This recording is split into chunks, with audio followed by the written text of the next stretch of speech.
had a mother like yours, I'd be much more eager to improve myself and do something really worthwhile simply because there would be someone to share my happiness. Nobody rejoices over a person's accomplishments as much as his parents. Maybe it sounds like I'm just spouting moral platitudes, but from a vagabond like me, it's not that. I can't begin to tell you how lonely I feel when I come across a beautiful view, then suddenly realize there's no one to enjoy it with me. Musashi paused to catch his breath and took hold of his friend's hand.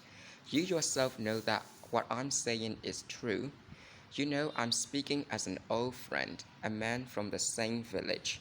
Let's try to recapture the spirit we had when we went off to Sekigahara. There are no more wars now, but the struggle to survive in a peaceful world is no less difficult.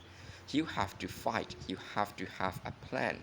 If you would give it a try, I would do anything I could to help. Matahachi's tears dropped onto their clutched hands. Despite the resemblance of Musashi's words to one of his mother's tiresome sermons, he was deeply moved by his friend's concern. You are right, he said, wiping away his tears. Thanks, I'll do what you say. I'll become a new man. Right now, I agree I'm not the type to succeed as a swordsman. I'll go to Edo and find a teacher, then I'll study hard. I swear I will. I'll keep my eyes open for a good teacher, as well as a good master you might work for. You could even work and study at the same time. It will be like starting life over again, but there's something else that bothers me. Well, as I said, I'll do anything I can to help. That's the least I can do to make up for making your mother so angry. It's sort of embarrassing. You see, my companion is a woman, not just any woman. Oh, I can't say it. Come on, act like a man. Don't get angry. It's somebody you know. Who, Akemi, startled, Musashi thought, could he have picked anybody worse? But he caught himself before saying it out loud. True, Akemi was not as sexually depraved as her mother, but yet, not yet at least, but she was well on her way. A bird on the wing with a destructive torch in its mouth. Besides the incident with Seijuro, Musashi strongly suspected there had been something going on between her and Kojiro. He wondered what perverse fate led Musashi to women like Oko and her daughter. Matahachi misinterpreted Musashi's silence as a sign of jealousy. Are you angry? I told you honestly because I didn't think I should hide it. You simpleton, it's you I'm worried about. Have you been cursed since birth, or do you go out of your way to find bad luck? I thought you had learned your lesson from Oko. In reply to Musashi's questions, Matahachi told him how he and Akemi happened to be together. Maybe I'm being punished for deserting mother, he concluded. Akemi hurt her leg when she fell into the ravine and it began to get worse, so oh, here you are, sir, said the old woman from the inn in the local dialect. Vague and senile, she put her arms behind her back and looked up at the sky as though checking on the weather. The sick woman isn't with you, she added, her flat inflection leaving it unclear as to whether she was asking or telling. Flushing slightly, Matahachi said, Akemi, has something happened to her? She's not in bed. Are you sure? She was there a while ago, but she isn't now. Though a sixth sense told Musashi what had happened, he merely said, we better go see. Akemi's bedding was still spread out on the floor, but otherwise the room was bare. Matahachi cursed and made a futile circuit of the room. Face burning with rage, he said, no Obi, no Manny, not so much as a comb or hairpin. She's crazy. What's wrong with her? Deserting me like this. The old woman was standing in the doorway. Terrible thing to do, she said as if to herself. That girl, maybe I shouldn't say it, but she wasn't sick. Putting on she was, so she could stay in bed. I may be old, but I can see through things like that. Matahachi ran out and stood staring down the white road curving along the ridge. The cow, lying under a peach tree whose blossoms had already darkened and fallen, broke the silence with a long, sleepy sounding moo. Matahachi, said Musashi, why stand there moping? Let's pray she finds a place where she can settle down and lead a peaceful life and let it go at that. A single yellow butterfly was tossed high in the swirling breeze before plummeting over the edge of a cliff. Your promise made me very happy, said Musashi. Now isn't it time to do something about it? Really try and make something of yourself? Yes, I have to. Don't I? Mumbled Matahachi without enthusiasm, biting his lower lip to keep it from trembling. Musashi swung him around, diverting his eyes from the deserted road. Look here, he said cheerfully. Your path has opened up of its own accord. Whether Archimedes had it, wherever Archimedes had it, it isn't right for you. Go now before it's too late. Take the path that comes out between Sakamoto and Osu. You should catch up with your mother before the day is out. Once you found her, don't ever lose sight of her again. To emphasize the point, he brought Matahachi's sandals and leggings, then went into the inn and came back with his other belongings. Do you have any money? He asked. I don't have much myself, but you can have part of it. If you think Edo's the place for you, I'll go there with you. Tonight I'll be at the Kara Bridge in Sator. After you find your mother, look for me there. I'm counting on you to bring her. After Matahachi left, Musashi settled down to wait for the twilight and the reply to his letter. Stretching out on the bench in the back of the tea room, he closed his eyes and was soon dreaming of two butterflies drifting in the air, frolicking among intertwining branches. One of the butterflies he recognized, Otsu. When he awoke, the slanting rays of the sun had reached the back wall of the tea room. He heard a man say, however you look at it, it was a shoddy performance. You mean the Yoshiokas? That's right. People had too much regard for the school because of Campbell's reputation. Looks like in any field only the first generation counts for much. The next generation gets lackluster, and by the third everything falls apart. You don't often see the head of the fourth generation buried by the side of the founder. Well, I intend to be buried right next to my great-grandfather. You are nothing but a stone cutter anyway. I'm talking about famous people. If you think I'm wrong, just look at what happened to Hideyoshi's hair. The stone cutters walk in a quarry in the valley and around 3 o'clock every afternoon came up to the inn for a cup of tea. Earlier, one of them, who lived near Ichijoji, had claimed that he saw the battle from beginning to end. Having already told his story dozens of times, he could now deliver it with staring eloquence, embroidering skillfully on facts and mimicking Musashi's movements. While the stone cutters were listening raptly to this recital, 4 other men had arrived and taken seats out front. Sasaki Kojiro and 3 samurai from Mount Hiei. Their scowling faces made the walkmen uneasy, so they had picked up their teacups and retreated inside. But as the saga gathered steam, they began laughing and commenting, repeating Musashi's name frequently and with obvious admiration. When Kojiro reached the limit of his forbearance, he called loudly, You there! Yes, sir, they chorused, automatically bowing their heads. What's going on here? You, he pointed his steel-ribbed fan at the man, talking as if you knew so much. Come out here, the rest of you too. I'm not going to hurt you. As they shuffled outdoors again, he continued, I've been listening to you sing the praises of Miyamoto Musashi, and I've had enough. You are talking nonsense. There were questioning looks and murmurs of puzzlement. Why do you consider Musashi a great swordsman? You say you saw the fight the other day, but let me assure you, I, Sasaki Kojiro, also saw it, As the official witness, I observed every detail. Later, I went to Mount Hiei and lectured to the student priests on what I had seen. Moreover, at the invitation of some eminent scholars, I visited several subsidiary temples and gave more lectures. Now, unlike me, you men know nothing about swordsmanship.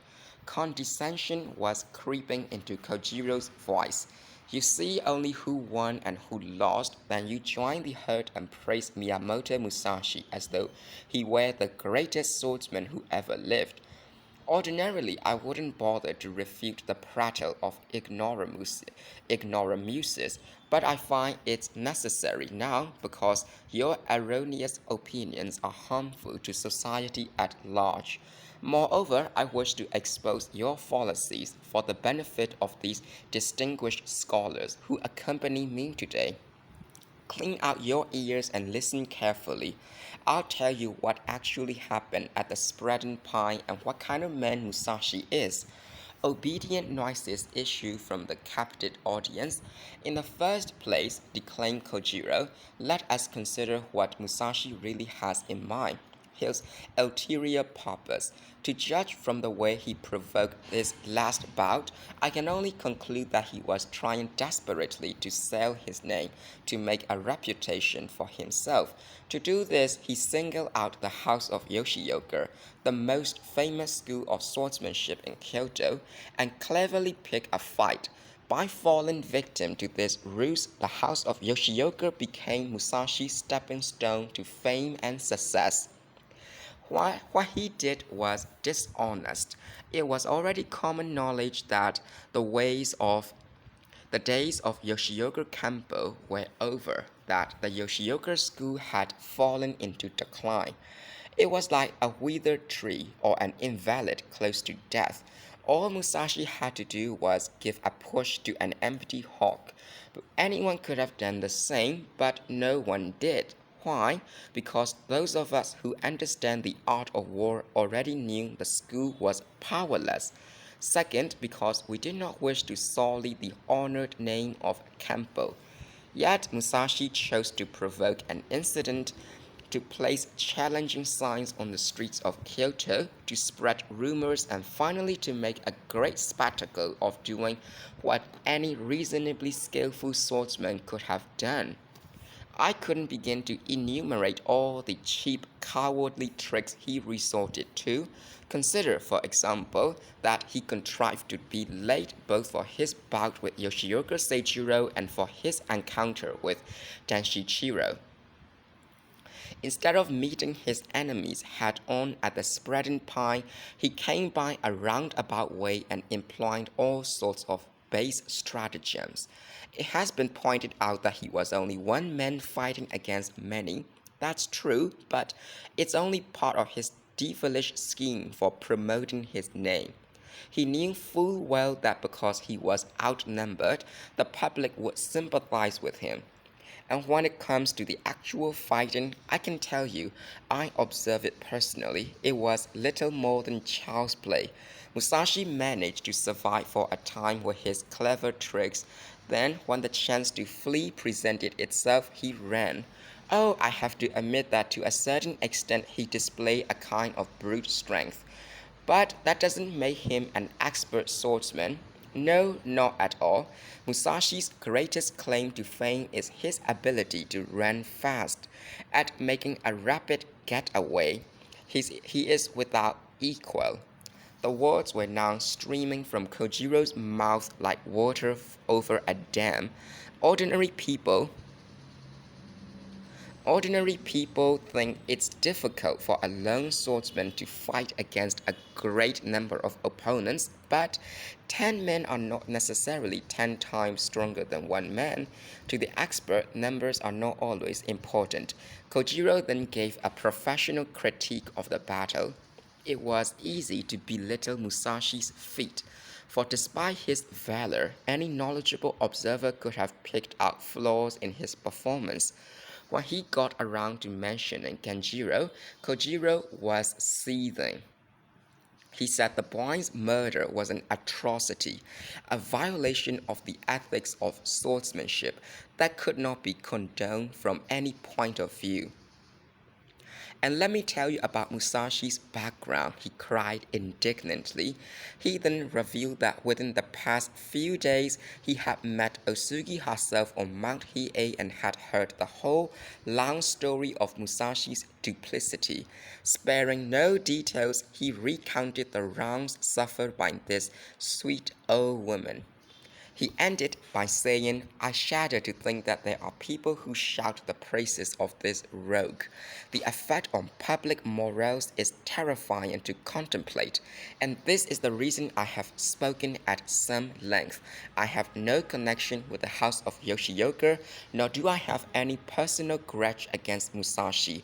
I have spoken to you fairly and impartially, as a man devoted to the way of the sword and as one determined to follow righteously in that way.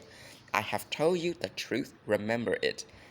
Fallen silent, he eased his thirst with a cup of tea, then turned to his companions and remarked very quietly, Ah, the sun's already low in the sky.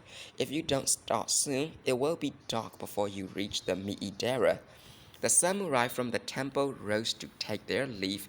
Take good care of yourself, said one of them. We look forward to seeing you again when you return to Kyoto. The stonecutters saw their chance and, like prisoners freed by a tribunal, hastened back to the valley, which was now cloaked in purplish shadows and echoed with the singing of nightingales. Kojiro watched them go, then called into the inn. I'll put the menu for the tea here on the table. By the way, do you have any matchlock fuses? The old woman was squatting before the earthen oven, preparing the evening meal. Fuses, she said, there's a bunch hanging in the corner back there. Take as many as you want. You want? He strode to the corner. As he was pulling 2 or 3 of them out of a sheaf, the rest fell on the bench below.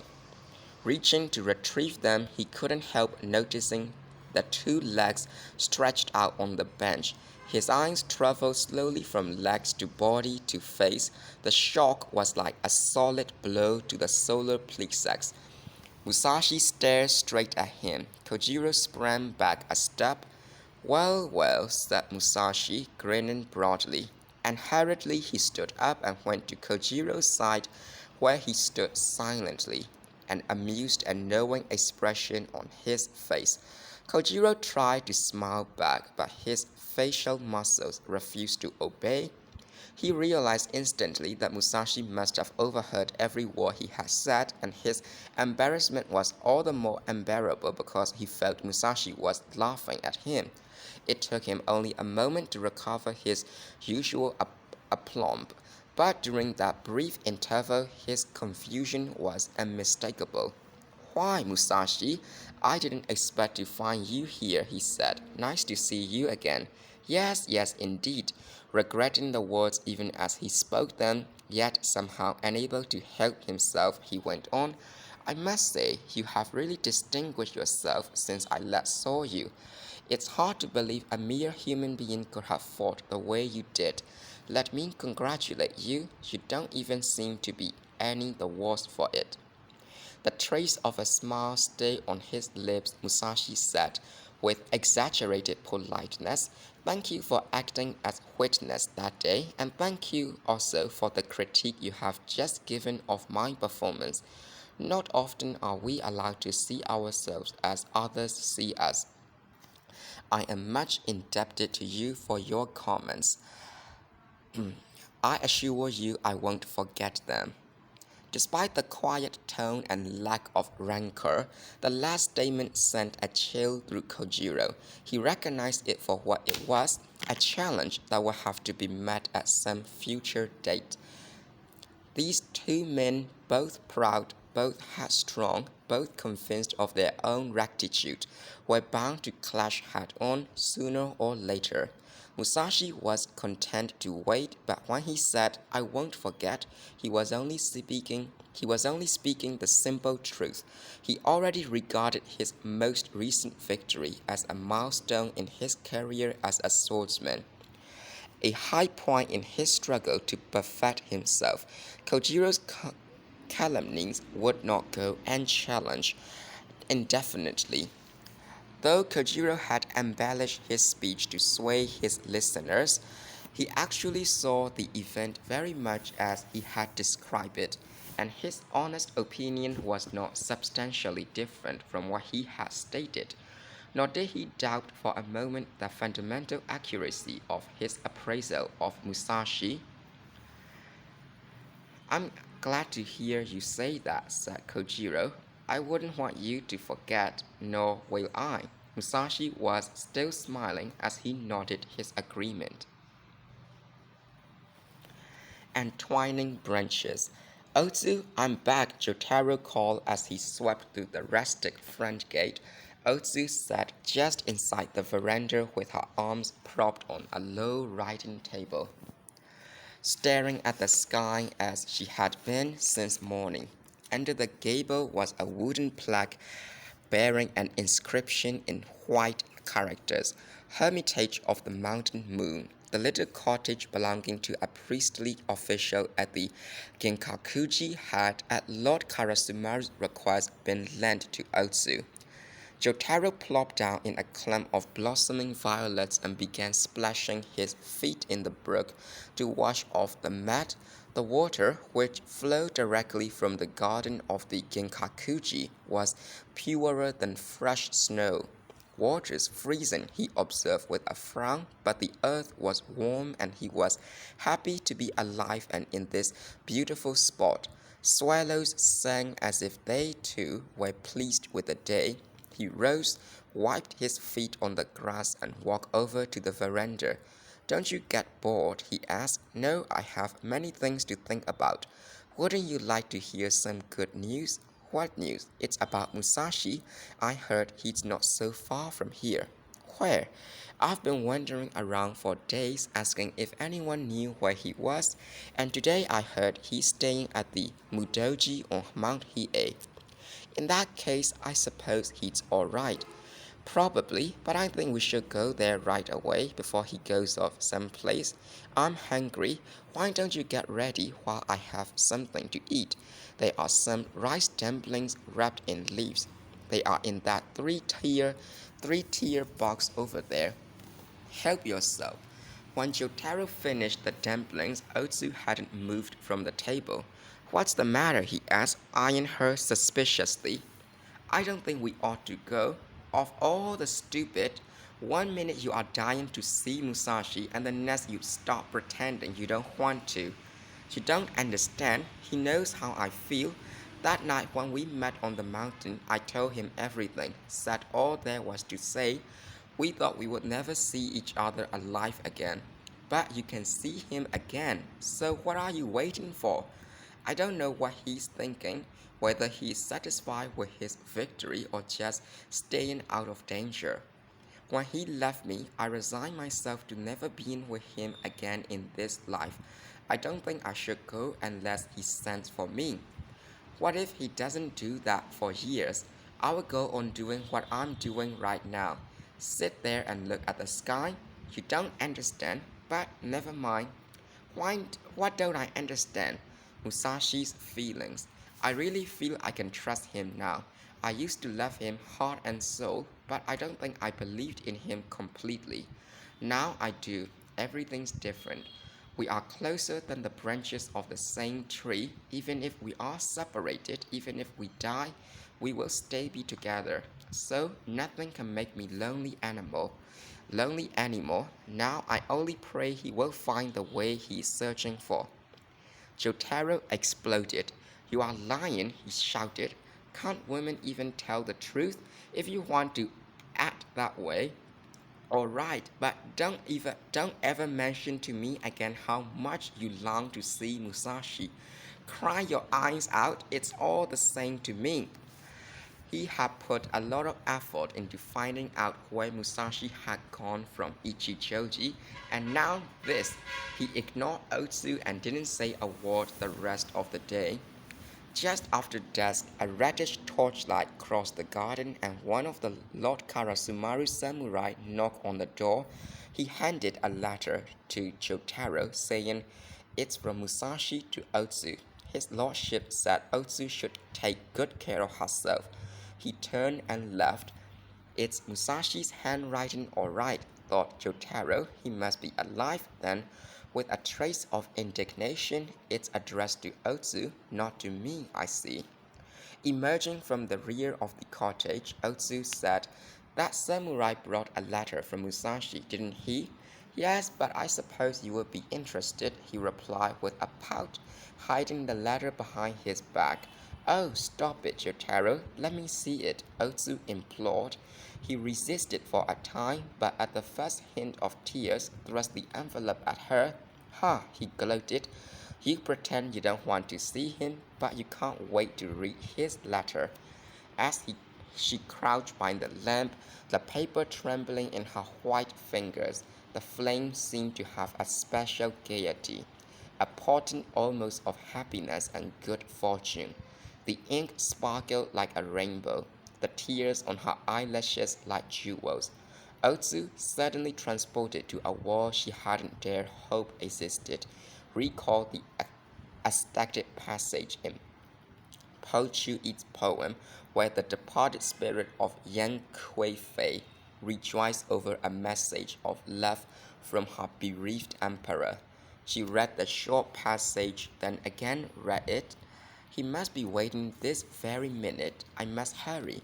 Though she thought she said the words aloud, she uttered not a sound. Flying into action, she wrote thank you notes to the owner of the cottage, to other priests at the Ginkakuji, and to all those who had been kind to her during her stay. She had gathered her belongings together, tied on her sandals, and was out in the garden before she noticed that Jotaro was sitting inside nursing his pig. "Come on, Joe, hurry up. Going somewhere?" "Are you still angry?" "Who wouldn't be? You never think of anybody but yourself. Is there something so secret about Musashi's letter you can't even show it to me?" "I'm sorry," she said apologetically. "There's no reason you shouldn't see it. Forget it, I'm not interested now. Don't be so difficult. I want you to read it. It's a wonderful letter. The first he's ever sent me. And this is the first time he has asked me to come and join him. I've never been so happy in my life. Stop pouting and come with me to Seder, please." On the road through Shiger Pass, Jotaro maintained a grumpy silence, but eventually he plucked a leaf to use as a whistle and hummed a few popular ditties to relieve the nocturnal stillness. Eventually, too, Otsu, prompted to make a peace offering, said, "There are some sweets left from the box Lord Karasumaru sent the day before yesterday." But dawn was breaking, and clouds beyond the pass were turning pink before he became his normal self again. "Are you all right, Otsu? Aren't you tired?" "A little. It has been uphill all the way." "It will be easier from now on. Look, you can see the lake." "Yes, Lake Biwa. Where's Seider?" "Over that way. Musashi wouldn't be there this early, would he?" "I really don't know. It will take us half the day to get there ourselves. Shall we take a rest?" "Okay," he replied, his good humor restored. "Let's sit down under those two big trees over there." The smoke of early morning cooking fires rose in strands like vapors ascending from a battlefield. Through the mist stretching from the lake to the town of Ishiyama, the streets of Otsu were becoming visible. As he approached, Musashi drew his hand across his brow and looked around, glad to be back among people. Near the Miidera, as he started up the Bizoji slope, he had wondered idly which road Otsu would take. He had imagined earlier he might meet her on the way, but later decided this was unlikely. The woman who had taken his letter to Kyoto had informed him that though Otsu was no longer at the Karasumaru residence, his letter would be delivered to her. Since she would have received it no sooner than late evening and would have had various things to do before leaving, it seemed probable that she would wait until morning before setting out. Passing a temple with a fine stand of old cherry trees, no doubt famous, he thought, for their spring blossoms, he had noticed a stone monument standing on a mound. Though he had caught only a glimpse of the poem inscribed thereon, it came back to him a few hundred yards farther down the road. It was from the Taiheki. Recalling that the poem was connected with a tale he had once memorized, he began reciting it slowly to himself. A venerable priest from the temple of Shiger, leaning on a 6-foot staff and so old that his white eyebrows grew together in a frosty peak on his forehead, was contemplating the beauty of Kannon in the waters of the lake when he chanced to catch sight of an imperial concubine from Kyogoku. She was on her way back from Shiger, where there was a great field of flowers, and when he saw her, he was overcome with passion. The virtue that he had so arduously accumulated over the years deserted him. He was engulfed in the burning house of desire, and now how did that go? I seem to have forgotten some of it. Ah, and he returned to his hut made of sticks and prayed before the image of the Buddha. But a vision of the woman persisted. Though he called on the Buddha's name, his own voice sounded like the breath of delusion. In the clouds above the mountains at twilight, he seemed to see the combs in her hair. This made him sad. When he raised his eyes to the lonely moon, her face smiled back at him. He was perplexed and ashamed. Fearing that such thoughts would prevent him from going to paradise when he died, he resolved to meet the damsel and reveal his feelings to her. In this way, he hoped to die a peaceful death. So he went to the imperial palace and planting his staff firmly in the ground, stood waiting in the kickball court for an entire day and night. Pardon me, sir, you on the count. The man seemed to be a day laborer of the sort found in the wholesale district. Coming around in front of the cow, he patted her nose and looked over her head at the rider. You must have come from the Mudoji, he said. I did, as a matter of fact. How did you know? I lent this cow to a merchant. I guessed he must have left her there. I rent her out, so I will have to ask you to pay me for the use of her. I'll be happy to pay, but tell me, how far would you let me take her? So long as you pay, you can take her anywhere. All you have to do is return her over to a wholesaler in the town nearest where you are going. Then else will rent her. Somebody else will rent her. Sooner or later, she will get back here. How much would it cost me if I took her to Edo? I will have to check that at the stable. It's right on your way anyhow. If you decide to rent her, you just have to leave your name at the office. The wholesale district was near the fort at Uchidegahama. Since many travelers passed through there, Musashi thought it was just the place to freshen up and buy some things he needed. After the arrangements for the count had been made, he had a leisurely breakfast and set out for Sator, savoring the prospect of seeing Otsu again. He no longer had any misgivings about her. Until their meeting on the mountain, she had always elicited a certain fear in him. But this time it was different. Her purity, intelligence, and devotion on that moonlit night had made his confidence in her deeper than love. Not only did he trust her, he knew she trusted him. He had vowed that once they were together again, he would refuse her nothing, provided, of course, it did not jeopardize his way of life as a swordsman. What had worried him before was the dread that if he allowed himself to love her, His sword would be blunted. Like the old priest in the story, he might lose the way. That she was well disciplined was now evident. She would never become a hindrance or a fetter holding him back. His only problem now was to make sure that he himself did not drown in the deep pool of love. When we get to Edo, he thought, I'll see she gets the type of training and education a woman needs. While she studies, I'll take Jotaro with me, and together we will find a still higher plane of discipline. Then one day, when the time comes, light reflected from the lake bathed his face in a gently flickering glow. The two sections of Kara Bridge, one 96-column spans and the other 23-column spans, were linked by a small island. On the island was an ancient willow tree, a landmark for travelers.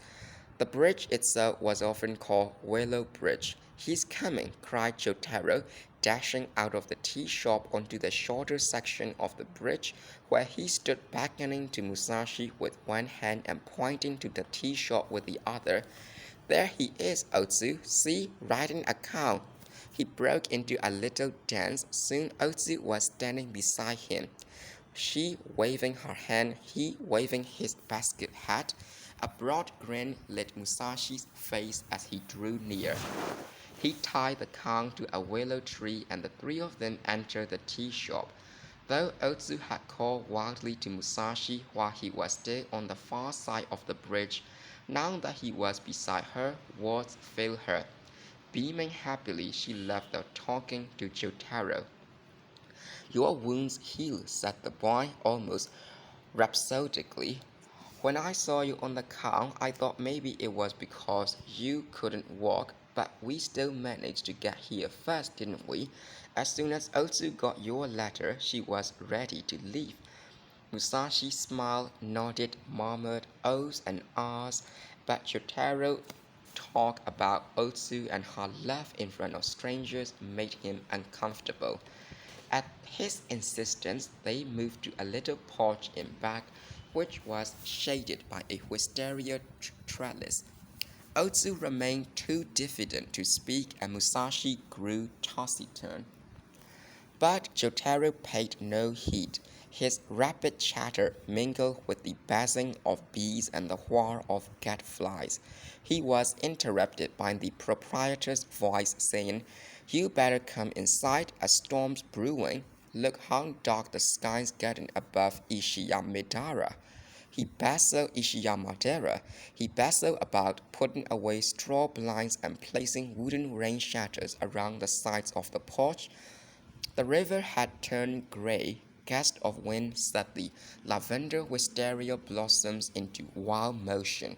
All at once a flash of light streaked through the sky, and the rain came pouring down in great torrents. Lightning, cried Jotaro.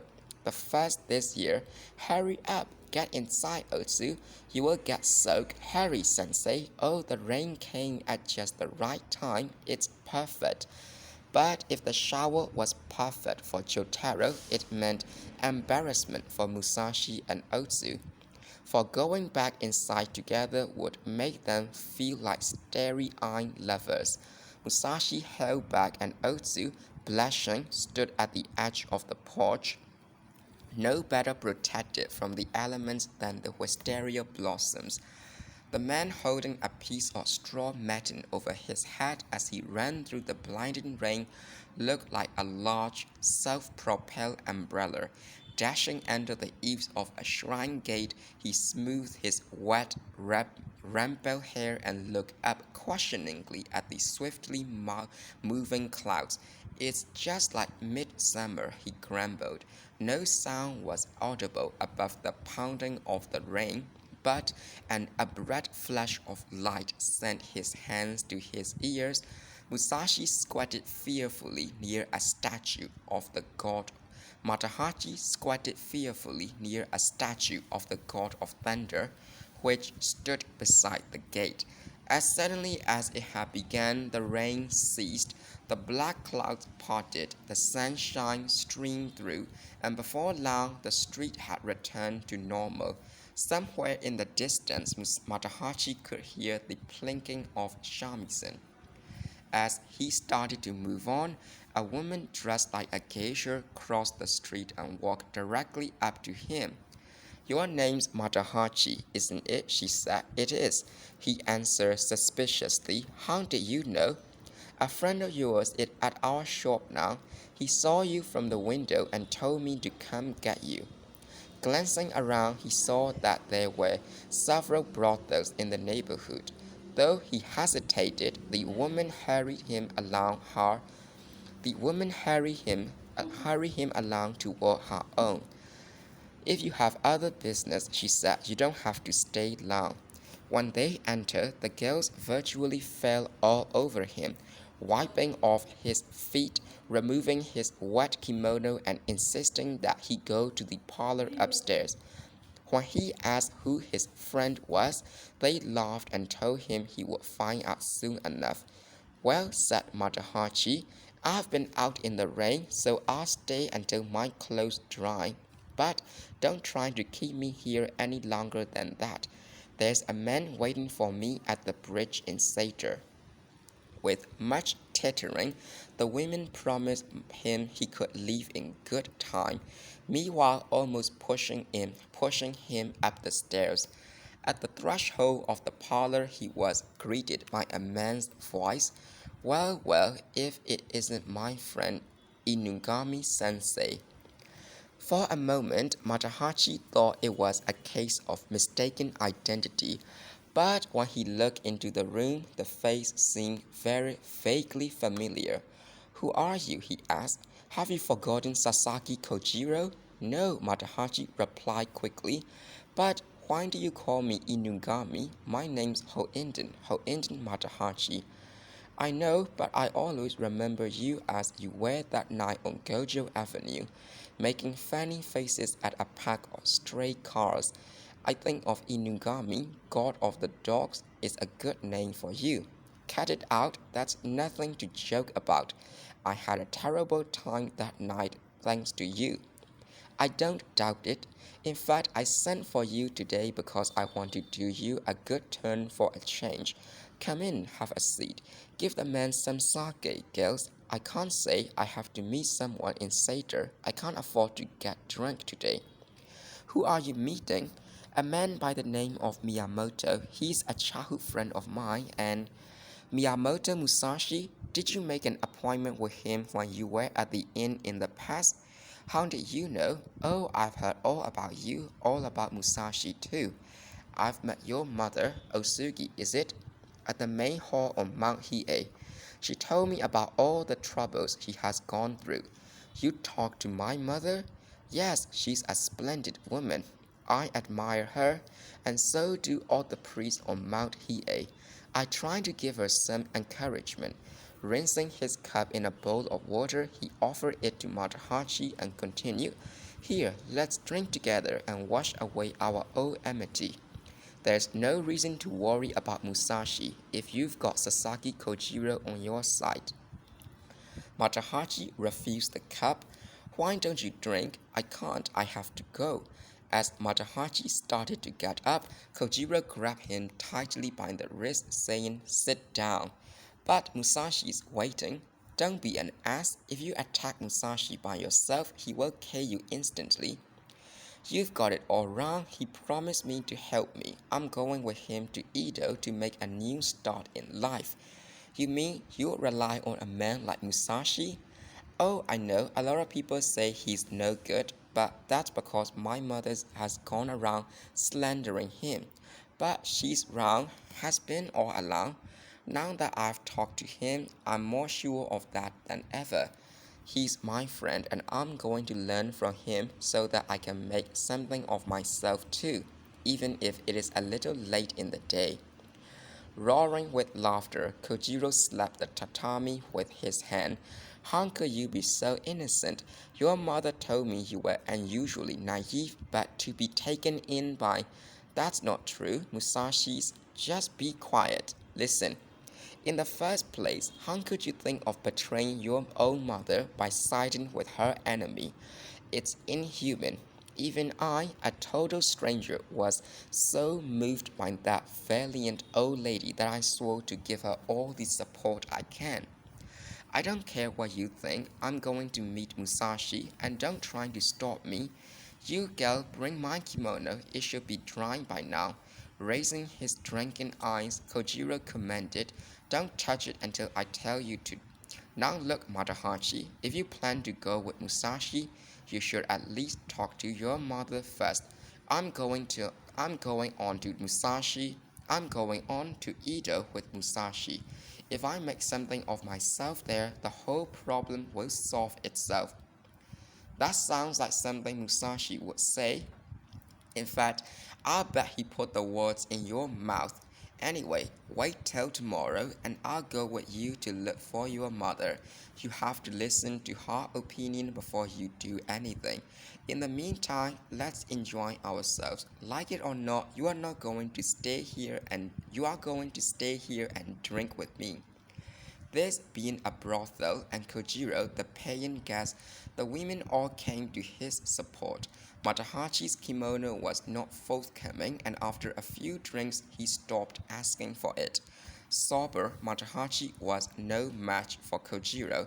Inebriated, inebriated, inebriated. Oh, Inebriated, he could be something of a menace. By the time day faded into night, he was demonstrating to one and all how much he could drink, demanding more, saying everything he should not say, airing all his resentments. In short, being a complete nuisance. It was dawn before he passed out and noon before he came to again. The sun seemed all the brighter for the rain the previous afternoon. With Musashi's words echoing in his head, Matahachi longed to throw up every drop he had drank. Fortunately, Kojiro was still asleep in another room. Matahachi slipped downstairs, made the woman give him his kimono, and set off at a run for Sator. The muddy red water under the bridge was liberally sprinkled with Ishiyamadera's fallen cherry blossoms. The storm had broken the wisteria vines and strewn yellow carrier flowers everywhere.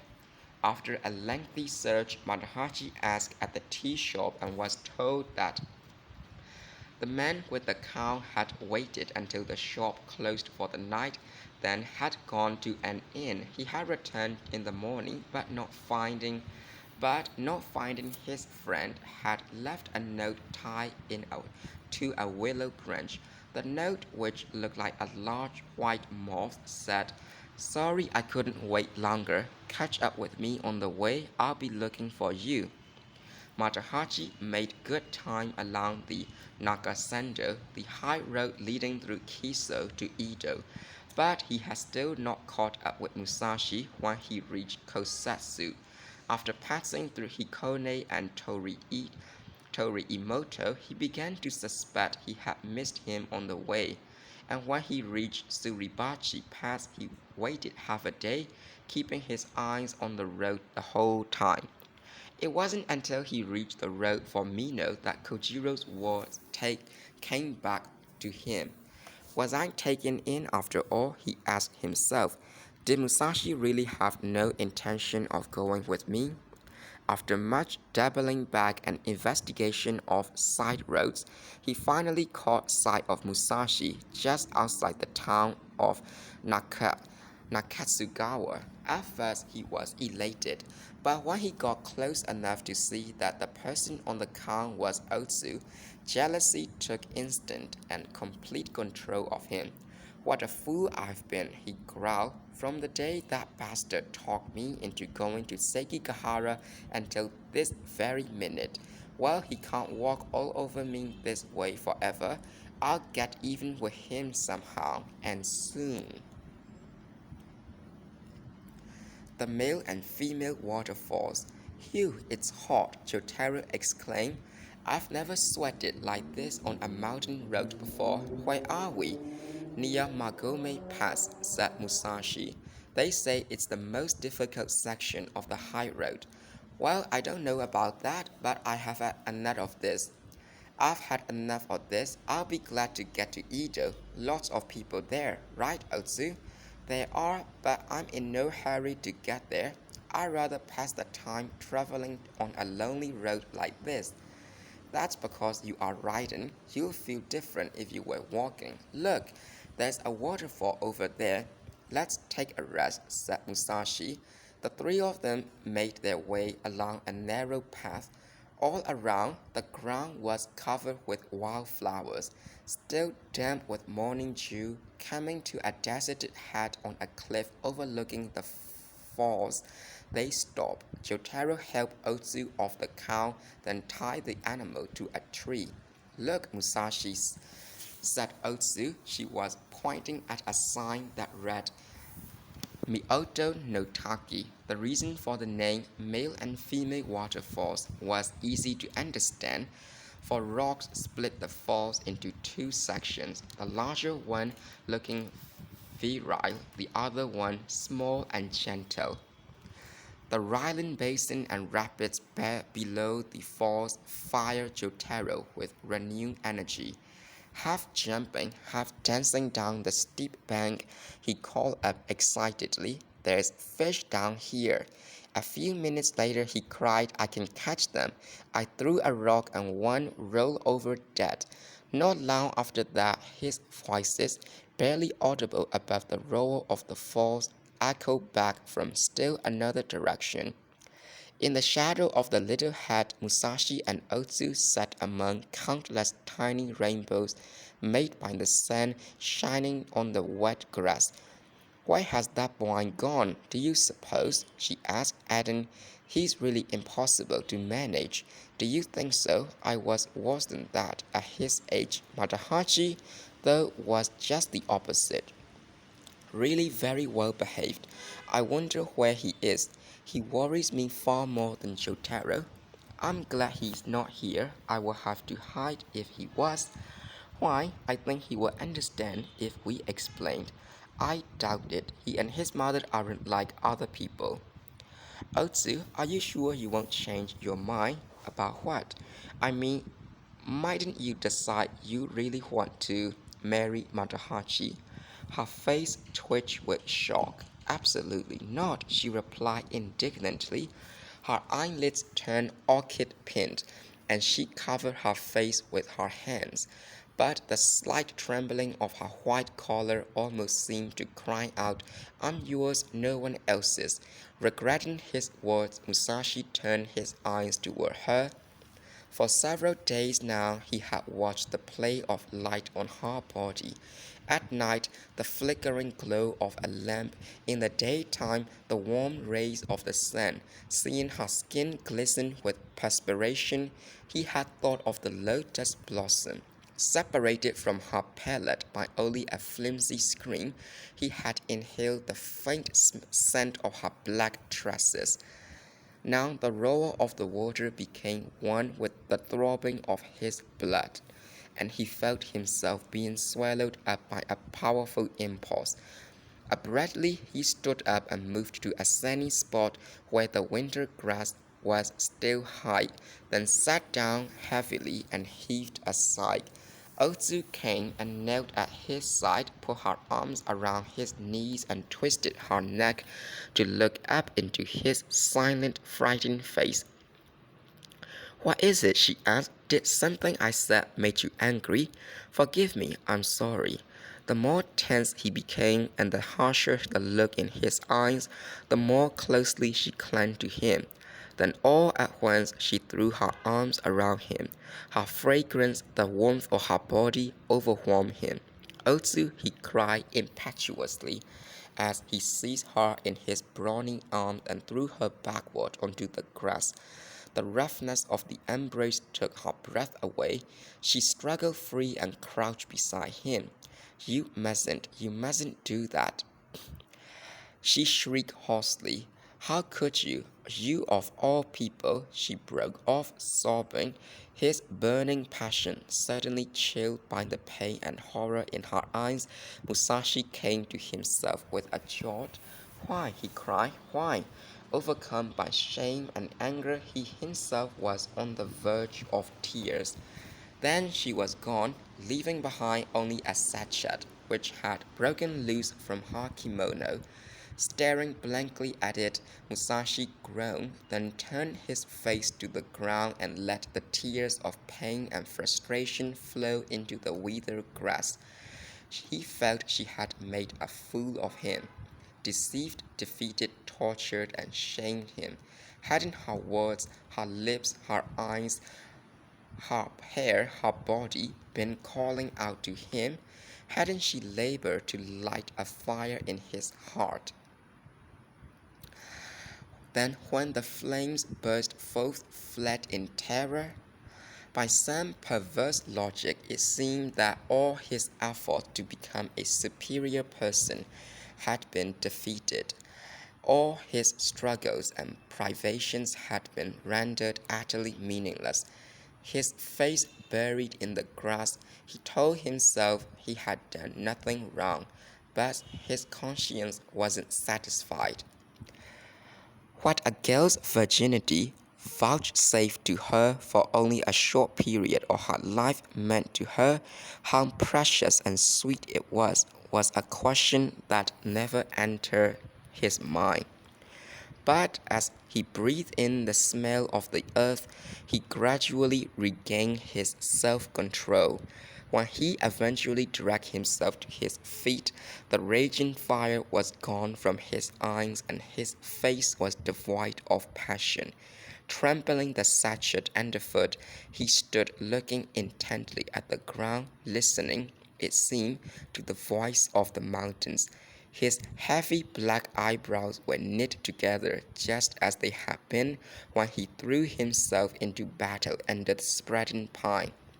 The sun went behind a cloud, and the sharp screech of a bird split the air. The wind changed, subtly altering the sound of the falling water. Otsu, her heart fluttering like a frightened sparrow's, observed his agony from behind a birch tree. Realizing how deeply she had hurt him, she now longed to have him at her side again, but as much as she wanted to run to him and beg forgiveness, her body would not obey. For the first time, she realized that the lover she had given her heart to was not the vision of masculine virtues she had imagined. Discovering the naked beast, the flesh and blood and passions clouded her eyes with sadness and fear. She had started to run away, but after 20 paces, her love caught and held her. Now, a little calmer, she began to imagine that Musashi's lust was different from that of other men. More than anything else in the world, she wanted to apologize and assure him she harbored no resentment for what he had done. He's still angry, she thought fearfully, suddenly realizing he was no longer before her eyes. Oh, what will I do? Nervously, she went back to the little hut, but there was only a cold white mist and the thundering of the water, which seemed to shake the trees and stir up vibrations all around her. Otsu, something awful has happened. Musashi has thrown himself into the water. Jotaro's frantic cry came from a promontory overlooking the basin. Just a second before, he grabbed a wisteria vine and began descending, swinging from branch to branch like a monkey. Though she hadn't caught the actual words, Otsu heard the urgency in his voice.